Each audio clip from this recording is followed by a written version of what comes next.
നമസ്തേ മിത്രങ്ങളെ, ഇന്നും വളരെ പ്രാധാന്യമുള്ള ഒരു വിഷയമാണ് നമ്മുടെ ശ്രദ്ധയിലേക്ക് എത്തുന്നത്. ആർത്തവ സമയത്ത് ക്ഷേത്ര ദർശനം നിഷിദ്ധമോ? അങ്ങനെയാണെങ്കിൽ എന്തുകൊണ്ട്?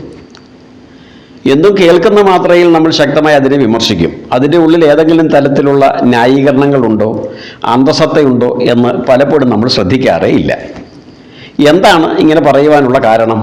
പൂർവികർ പറയുന്നത് ആർത്തവ സമയത്ത് ക്ഷേത്രദർശനം നടത്തിയാൽ ക്ഷേത്ര ചൈതന്യത്തെ ബാധിക്കും, ക്ഷേത്ര ചൈതന്യത്തിന് അത് ശോഷണം സൃഷ്ടിക്കും, അത് മൊത്തത്തിലുള്ള പാപം നമ്മിലേക്ക് എത്തുവാനുള്ള കാരണമായി തീരും എന്നൊക്കെയാണ് പറയുന്നത്. അങ്ങനെയെങ്കിൽ അതുമാത്രമാണോ കാരണം? ഇനിയും ഈ പാപം എന്താണ്, എങ്ങനെയാണ് നമ്മിലേക്ക് എത്തപ്പെടുന്നത് എന്നൊന്ന് ചിന്തിക്കേണ്ടതല്ലേ? ഇവയെല്ലാം അനേകം വർഷങ്ങൾ പഴക്കമുള്ള ഉപദേശങ്ങളാണ്. സ്വാഭാവികമായും ഈ ഉപദേശം എന്ന് നിലവിൽ വന്നോ, എന്നാണ് ഇത് തുടങ്ങിയതോ എന്ന് പോലും നമ്മൾക്ക് അറിഞ്ഞുകൂടാ. ഏതായാലും ഇത് പറയാൻ തുടങ്ങിയ സമയത്ത് ഇന്ന് കാണുന്ന രീതിയിലുള്ള ആധുനികകരമായ പല വേഷവിധാനങ്ങളും മാർക്കറ്റിൽ ലഭ്യമേ അല്ലായിരുന്നു. വിശിഷ്യ ഇന്നർവെയറുകളും അതുപോലെ തന്നെ ആർത്തവ സമയത്ത് സംഭവിക്കുന്ന അമിത രക്തസ്രാവത്തെ നിയന്ത്രിക്കുവാൻ ഉതകുന്ന സജ്ജീകരണങ്ങളൊന്നും അന്ന് മാർക്കറ്റിൽ ലഭ്യമല്ലായിരുന്നു. അതോടൊപ്പം ഒരു സ്ത്രീയുടെ ശരീരത്തിൻ്റെ ഊഷ്മാവ്, ടെമ്പറേച്ചർ ഏറ്റവും കൂടുതൽ വ്യത്യാസപ്പെടുന്ന സമയമാണ് ആർത്തവ സമയം. സ്ത്രീ ഏറ്റവും കൂടുതൽ ക്ഷീണതയാകുന്ന സമയമാണ് ആർത്തവ സമയം. അതുകൊണ്ട് തന്നെയാണ് ആർത്തവ സമയത്ത് അമിതമായ ക്ലേശകരമായ ജോലികൾ ചെയ്യാൻ പാടില്ല, ടെൻഷൻ അനുഭവിക്കാൻ പാടില്ല. കാരണം അതെല്ലാം അമിതമായ രക്തസ്രാവത്തിന് കാരണമായി മാറും. പണ്ടത്തെ കാലത്ത് ഇന്നത്തെ പോലെ വാഹനങ്ങളൊന്നും തന്നെ ഇല്ല. ഇനി വാഹനമുണ്ടെങ്കിൽ തന്നെ നമ്മൾക്കറിയാം, ഇന്നത്തെ കാലത്ത് റോഡിൽ കൂടി ഒന്ന് സഞ്ചരിച്ചാൽ മതി, വളരെ നേരത്തെ തന്നെ മെൻസസ് എത്തുന്നു എന്ന് പലരും പരാതി പറയും. എത്തേണ്ട സമയം ആകുന്നതിന് മുമ്പ് തന്നെ എത്തും. കാരണം ക്ലേശകരമായ യാത്ര അല്ലെങ്കിൽ ശരീരത്തിനുണ്ടാകുന്ന ഉലച്ചിൽ ഇതെല്ലാം അതിനെ ബാധിക്കും. ചിലർക്ക് അങ്ങനെ സംഭവിക്കുമ്പോൾ തന്നെ സാധാരണ എത്തുന്നതിനേക്കാൾ കൂടുതൽ അമിതമായ രീതിയിൽ രക്തസ്രാവം സംഭവിക്കാനുള്ള സാധ്യതയുമുണ്ട്. അപ്പോൾ പറഞ്ഞു വന്നത്, പണ്ടത്തെ കാലത്ത് ഇതുപോലെയുള്ള വാഹന സൗകര്യങ്ങളൊന്നുമില്ല. ക്ഷേത്രങ്ങൾ വളരെ ദൂരെയായിരിക്കും, അവിടേക്ക് നടന്നു പോകേണ്ടി വരും. സ്വാഭാവികമായും ആർത്തവ സമയത്ത് ഭവനത്തിൽ നിന്നിറങ്ങി ക്ഷേത്രത്തിലേക്ക് നടക്കുമ്പോൾ ശരീരത്തിന് ഉലച്ചിൽ തട്ടും. അങ്ങനെ തട്ടുമ്പോൾ സ്വാഭാവികമായും രക്തം അമിതമായി പുറത്തേക്ക് എത്തുവാനുള്ള സാധ്യതയുണ്ട്. ഒരുപക്ഷെ ഇങ്ങനെ നടക്കുന്നത് മൂലമോ അല്ലെങ്കിൽ ക്ഷേത്രത്തിലേക്ക് എത്തുമ്പോൾ അമിതമായ രക്തസ്രാവം സംഭവിച്ചാൽ ഇന്നത്തെ പോലെ ആശുപത്രികളോ ആധുനിക സജ്ജീകരണങ്ങളോ വാഹനങ്ങളോ ഒന്നും അന്ന് ലഭ്യമല്ലായിരുന്നു. അവിടെ നിന്ന് വളരെ വേഗത്തിൽ ആശുപത്രികളിലേക്ക് എത്തിക്കുക എന്നത് വളരെ ബുദ്ധിമുട്ടായിരുന്നു. അതുകൊണ്ട് തന്നെയാണ് ആ സമയം കഴിയുന്നത്ര ഭവനങ്ങളിൽ തന്നെ ഇരിക്കണമെന്നും ആയാസരഹിതമായ ജോലികൾ ചെയ്യരുതെന്നും പൂർവികർ പറയാനുള്ള കാരണം. ഇന്നത്തെ സാമൂഹ്യമായ അന്തരീക്ഷമായിരുന്നില്ലല്ലോ അന്ന്.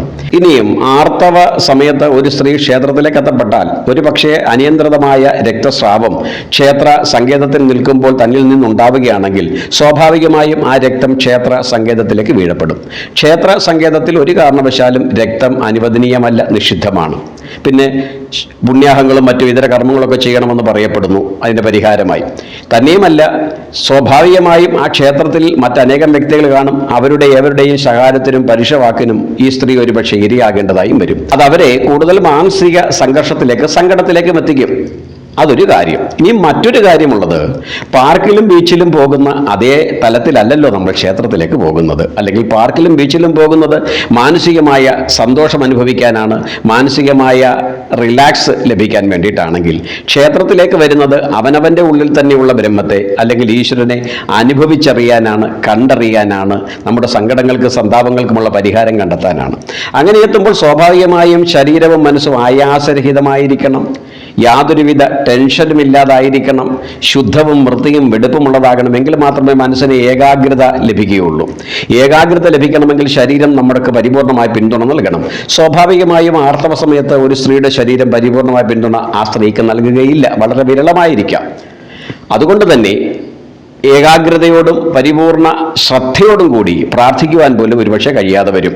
അല്പം ഭയത്തോടും അല്ലെങ്കിൽ സംശയത്തോടും കൂടിയായിരിക്കും ആ സമയം നമുക്ക് ചെലവഴിക്കാൻ കഴിയുന്നത്. ആയതിനാൽ തന്നെ അത്തരത്തിൽ ചെയ്യേണ്ട ഒന്നല്ല ക്ഷേത്ര ദർശനം. അതുകൊണ്ട് തന്നെ പറയുന്നു, ആ സമയത്ത് പോകാതിരിക്കുകയാണ് ഏറ്റവും ഉത്തമം.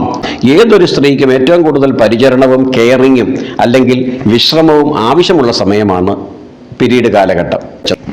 അതുപോലെ തന്നെ ആർത്തവ സമയത്ത് ചിലർ പറഞ്ഞു കേൾക്കാം, തുളസി ചെടിയുടെ അരികിലേക്ക് എത്തിയാൽ തുളസി കരിഞ്ഞു പോകാറുണ്ട്.